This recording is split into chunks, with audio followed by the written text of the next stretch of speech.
Mémoire furtive, suite et fin, quatrième partie de 4. Région de Sorel. Épitaphe de 15 individus ne possédant pas de sépulture connue. Ceci est un bref historique de leur identité. MF12 pour Mémoire furtive numéro 12, suivi des coordonnées GPS en décimales 46.03 62 12 73.09 93 7.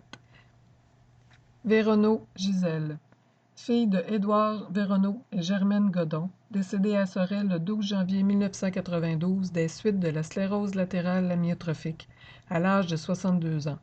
Ses cendres furent dispersées aux 80 selon ses dernières volontés. MF13 46.03 5809 73.09 91 33. Duverger d'Aubusson Antoine, tué par les Iroquois. Antoine Duverger périt entre les mains des Iroquois à la fin du XVIIe siècle. Il avait épousé Marie-Jeanne Jarret de Verchères, sœur de Madeleine, et dont il eut une fille Catherine. Elle contracta mariage avec François Rimbaud à Contrecoeur. MF14 46.03 207 73.09 07 11. Cendre chaude. Louis Hogen-Eratarien, tué dans un combat chez les Agnés. Cendre chaude était un capitaine Agné et un orateur de marque. De païen qu'il était, il se convertit au christianisme et il est devenu un fervent chrétien. Il était rattaché à la maison Saint-François-Xavier du Sault-Saint-Louis. Il engagea une lutte efficace contre la luxure et l'ivrognerie. Il fit même une tournée apostolique en compagnie du beau-frère de Kateri Tekakwitha chez les Agnés.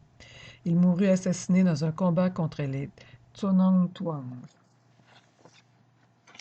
MF15 46.03 30 31 73.09 11 08. Crevier dit la mêlée, Antoine, tué à coups de couteau. Antoine Crevier était l'un des enfants de Christophe Crevier et de Jeanne Hénard.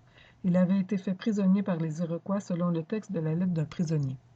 Pour ce qui est du petit Antoine de la mêlée, ce pauvre enfant m'a bien fait compassion, car il est devenu le valet de ces barbares, et puis ils l'ont tué à la chasse à coups de couteau. Il avait une douzaine d'années.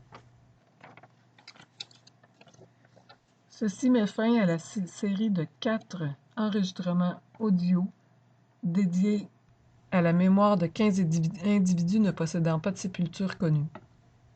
Mémoire furtive a été enregistrée en décembre 2011. Un géocache est disponible pour chacun de ces 15 individus sur geocaching.com pour les régions de Louisville, Trois-Rivières, Pierreville et Sorel. Réalisé par Marie-Josée Pinard, artiste en art actuel.